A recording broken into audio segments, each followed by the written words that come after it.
Well, I'm out here again with another telescope, a different location, obviously, as you can see, but still near where I live. I never disclose completely my locations because I don't want people to come out with their own telescopes and steal my perfect locations. But anyway, you're probably asking yourself, why is Father Hall out with his telescope during the daytime? Isn't astronomy and a nighttime event? Yes, most astronomers and most astronomy happens. Just watching my dog over there. Sometimes she follows her nose. But as a rule, most astronomy is done at the nighttime, when you can get a good night sky. You see things off in the distant heavens. Sometimes astronomy can be done during the day, though. If the moon is out during the day, it's kind of neat to look at the moon and get a good daytime viewing of the moon. Also, with the proper equipment, with the proper solar equipment that would go into the end of the telescope here, into the aperture, to filter the sun's rays, you can do some solar astronomy and look at the sun. And I have those things, the filters to go into the aperture, and I have looked at the sun. I don't do it often. The sun is kind of boring, especially now with no sunspots. It's not real exciting, but sometimes I'll look at the sun just occasionally. It's great to do if there's an eclipse. Then I'll use my solar equipment for that. But you have to be extremely careful looking at the sun through a telescope because you can burn your eyes out in a split second, in less than that, in a fraction of a second. And many astronomers have unwittingly done that, thinking they've had their filter in place, and then they turn their telescope toward the sun, and then it just takes a split second and your eyes have damage. And so I appreciate my eyesight, so I'm not going to risk that. So I'm always very careful. You should always never look at the sun through a telescope as a general rule. But what am I doing out here today? Today I'm actually looking at eagle nests. There's some eagle nests in the area, and there's a field here across the way. I had to turn my camera around because the sun is behind the camera now. It just makes for a better picture, as you know. But there is an eagle's nest and some trees across the field here, about a half-mile away. And I'm looking at the eagle's nest. Last week I came out here and there was no activity in that eagle's nest. That eagle's nest has been there for a few years now, and the same pair, I think, keeps coming back. I'm just going to look in there now. I see some activity around that eagle's nest.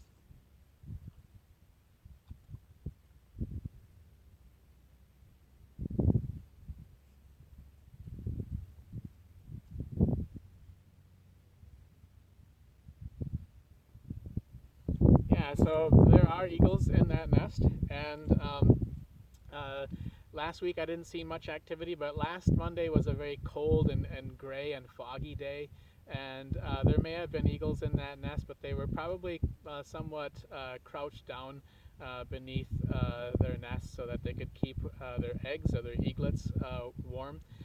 Most eagles are hatching their eaglets right now, and yes, I know that I can go onto the internet and watch a live cam of eagles with their eaglets, for example, in real time, even in Wabasha. I know I mentioned over the ham radio frequencies once that I was out looking for eagles' nests, and one of the ham radio operators got a hold of my email address and sent me the link to one of those live cams. So I know that. I know that I can see that. He was trying to be helpful to me. I know I can watch live cam eagle nests in real time. But I want to see eagle nests for myself. I want to see the eagles around here. Maybe even if I can get a good enough angle, maybe take a picture of an eagle. It's like astronomy, right? I know I can get a picture of the Orion Nebula on the internet, but I want to see the Orion Nebula for myself so that I learn the night sky. And it's a great way of recreating and becoming aware of the world around us. Not everything has to be viewed through the internet. So, nevertheless, I'm using the internet right now to post this video. But I wanted to explain the telescope here a little bit. Yesterday, I used my refractor scope I'm sorry, the reflector scope. And this is a refractor. So a refractor has, it's your classic telescope. This is just a dew shield here. So the telescope actually starts here. So it looks pretty impressive, right? Looks like kind of anti-aircraft almost. It's not. So I promise. So there are some lenses throughout here that keep refracting and bending the light.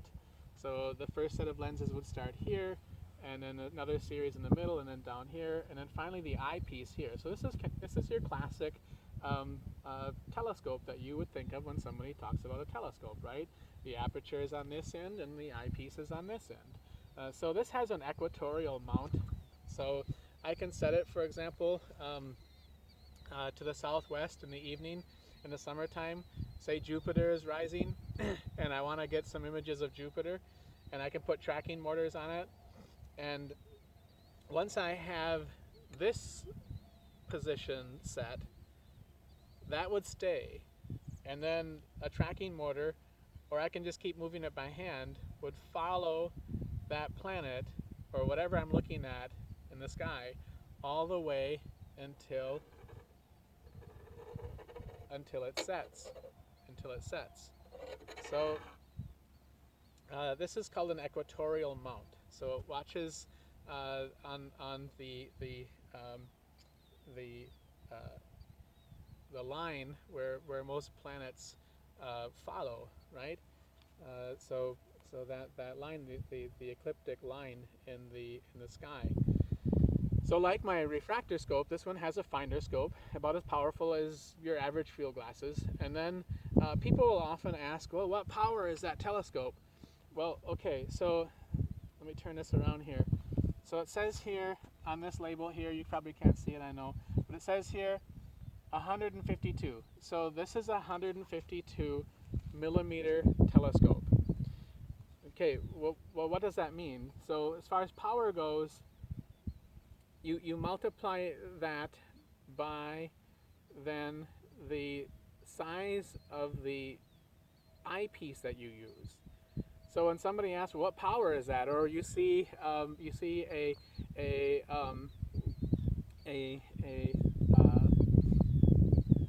ad in the paper from Walmart, right? And it'll say 40 power telescope, right? Well, this telescope isn't a 40 power telescope unless I put this in where the math works out so that when you do the math with the 150 millimeters and then the whatever millimeter the eyepiece is, this is a 7 millimeter eyepiece, this is a 12.4 millimeter eyepiece, and this is a 23 millimeter eyepiece. So whatever power your telescope is depends on the eyepiece that you put in. And so there's a formula, some multiplication and division and so forth, to arrive at that power. Here comes somebody. We'll let our car go by here. We'll keep on taping. This is our mail carrier, so the rural American mail carriers. So everybody here knows that we have these eagle nests out there, and I'm sure they know that when I'm here with my telescope during the day, I'm looking at the eagle's nests. So this also has to be balanced and leveled. So there's a little bubble here with the bubble on it, little bubble level, so that when I set it up, it's level. So this is a good telescope. What kind of telescope I use, whether it's a refractor, or a reflector, or a Schmidt-Cassegrain, depends on what I want to look at. So last week I was out here with the reflector that I had in my previous video. Today I'm out here with this refractor. So it's about finding what telescope is going to do the best thing for you for any given activity. So this is better for some things than the reflector.